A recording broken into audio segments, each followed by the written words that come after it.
Looks like I'm getting married soon. Huh? I congratulate you, dude. Who is this beautiful girl? This is Emily.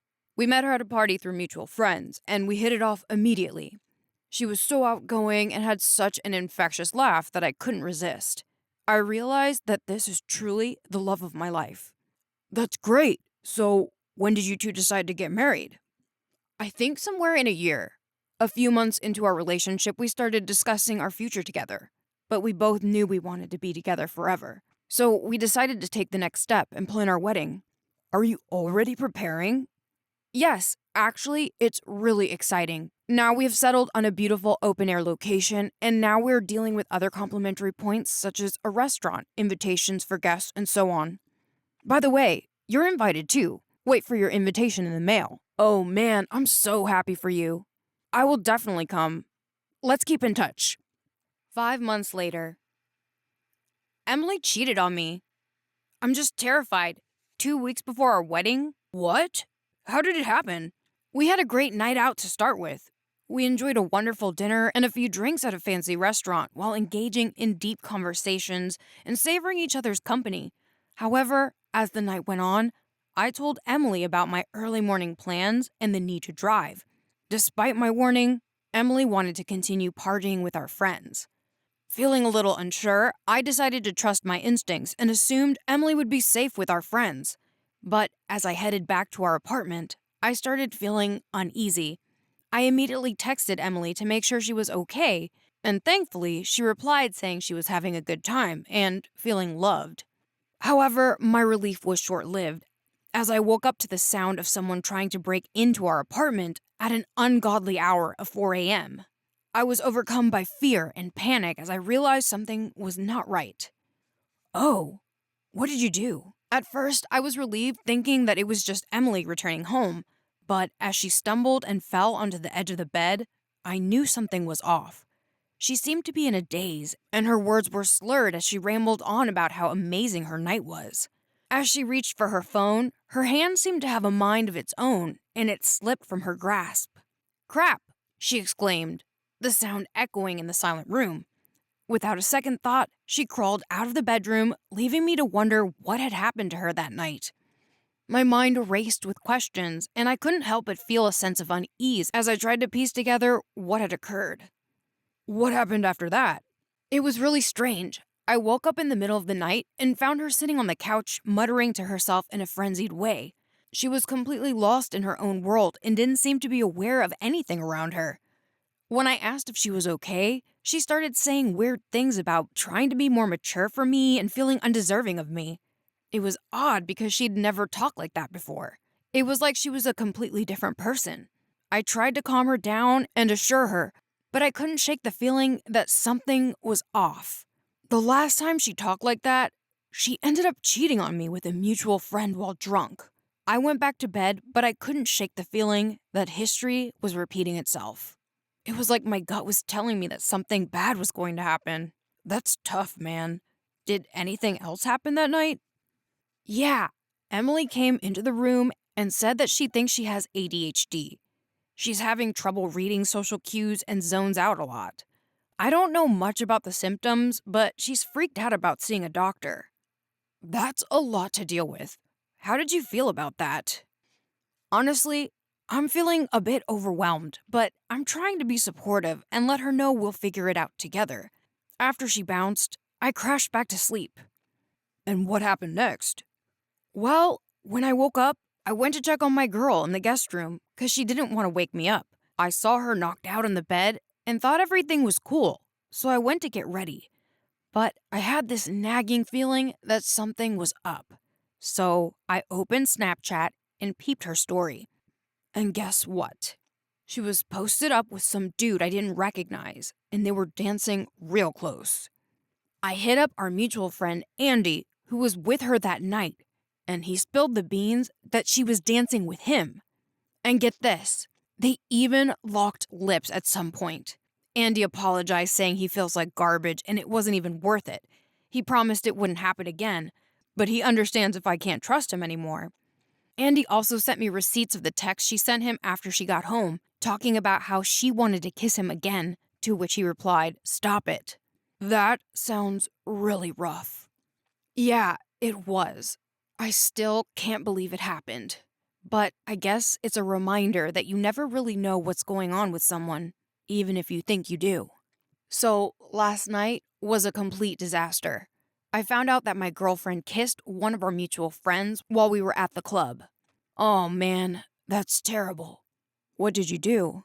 Bro, when I found out my girl kissed our friend, I was fuming.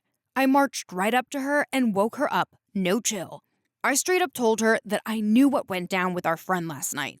And then, you won't even believe what she said. She looked me dead in the eyes and goes, "Oh God, I know. It wasn't even that good either." Like, seriously? That's your response? That's a pretty insensitive thing to say. Yeah, exactly. So I straight up told Emily it was over when I found out she kissed our friend. Like, that was the last straw for me. She tried to play it cool, saying it wasn't a big deal. But I saw the messages she sent him about wanting to kiss him again. So I told her she clearly doesn't care about the relationship and that it's done for good. And you know what she does? Barely even responds and just goes back to sleep. That just showed me how little she cared about what she did. I was already running late for work, so I left her there and headed out. No way was I sticking around for that nonsense. Did she try to reach out to you afterwards?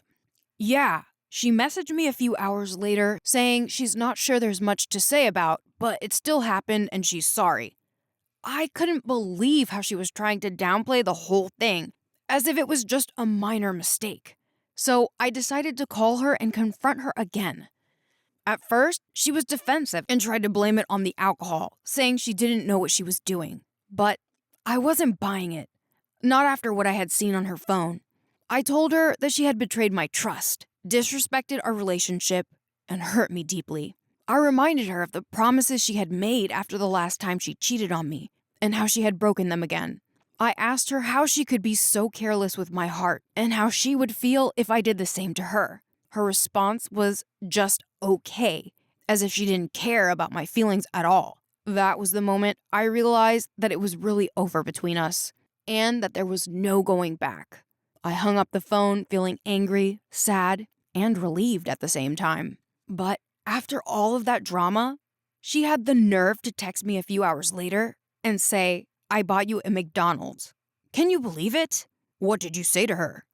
I told her that I was done and that I was moving out. But then she starts telling me that I don't need to move out because she doesn't want me to. I mean, seriously? After everything she did? Yeah, that's messed up. Did she try to apologize or explain herself at all? During our conversation, she never apologized. But then she said one phrase that terrified me. I couldn't believe what I was hearing. She had the audacity to use the phrase, "only happened twice," as if that somehow made everything better. Did she really think that made a difference?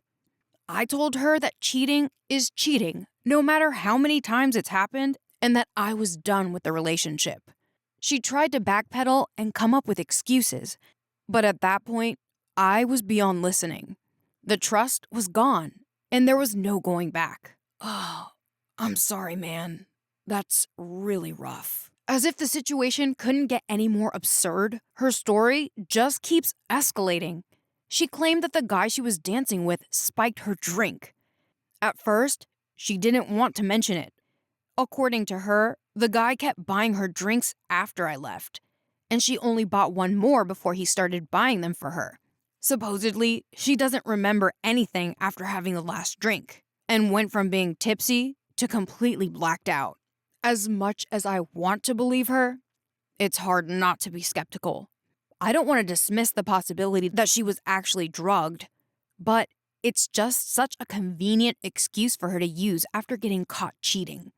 And the fact that she doesn't want to report it or get tested just adds to my suspicion.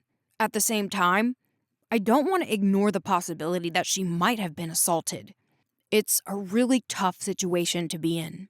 I can understand why you're upset. It's a really difficult situation. Yeah, I don't know what to do. I feel like I can't trust her at all anymore. But at the same time, I don't want to just abandon her if she really was spiked. It's a mess. And also, the wedding that we had been planning for months, it had been our biggest project together. And now, only 2 weeks before the ceremony, we were calling it off. The invitations had already been sent, and the parents had been invited, but now all the preparations were for nothing. It was a realization that all that time, energy, and money had been wasted. It is better to waste money and find out about a person's infidelity immediately than after 10 years of marriage. Hold on, brother. 5 days later. It's just some trash. Every day, I learn more and more news about my future bride. What new did you learn? I found out that a few months ago, my partner had texted a guy we knew, asking him, "Do you want a relationship or just closeness? I don't care which." And my heart sank when I read those words. My mind filled with questions and doubts, and I felt a deep sense of betrayal once again. It all started with a stupid fight. One of those pointless arguments that seemed to happen for no good reason.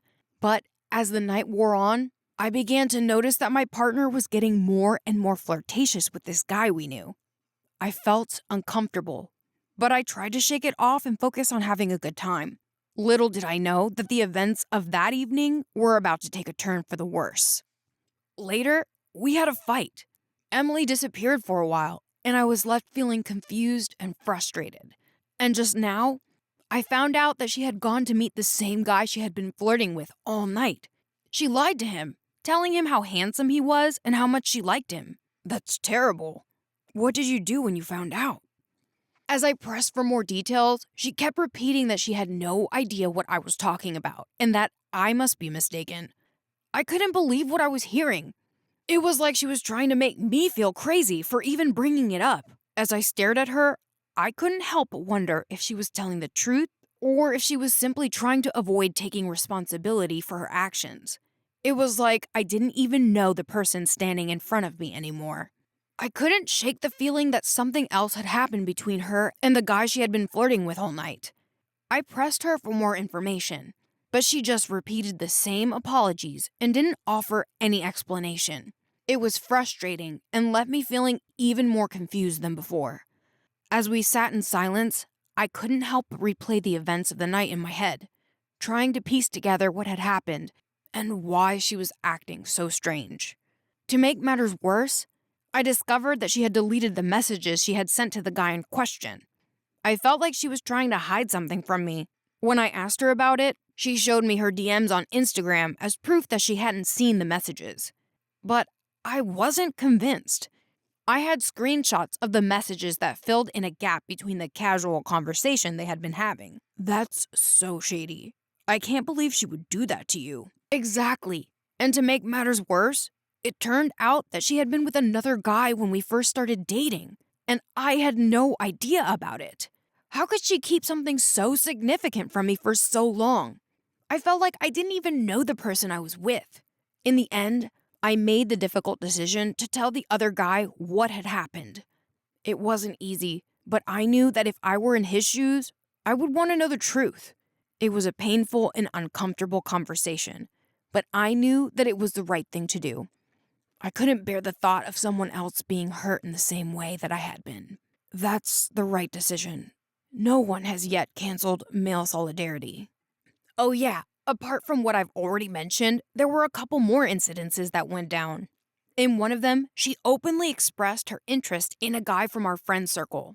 Even though she denies it now, everyone in the group knows that she made such a statement.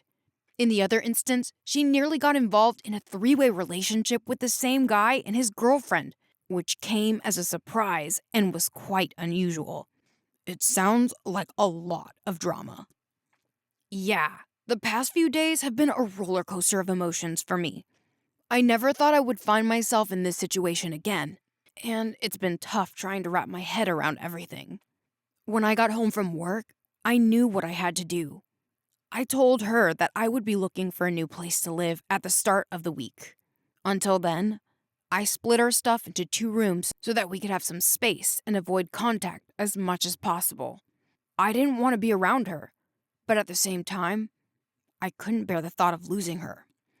She kept contacting me, saying that she loved me and wanted to fix things. But after being cheated on twice by the same person in just 4 months, I knew that I couldn't trust her anymore. I had given her the benefit of the doubt the first time around, but now I couldn't ignore the fact that she had broken my trust again. I'm currently in the process of looking for new apartments, and it's been a stressful and emotional time. I never thought I would have to start over again, but here I am. Maybe I'm being harsh, but I feel like the relationship is irredeemable at this point. I think you're doing the right thing. Betrayal cannot be forgiven. How are you feeling now? Although it's been tough, I'm doing my best to stay strong. I've come to realize that it's better to be alone than to constantly worry about whether your partner will cheat on you again. As for Emily, I wasn't the only one who distanced myself from her. Our mutual friends also started to pull away, as her constant drama and stories prevented anyone from living a normal, peaceful life. It's a shame, really, but I guess that's the price you pay when you betray the trust of those around you.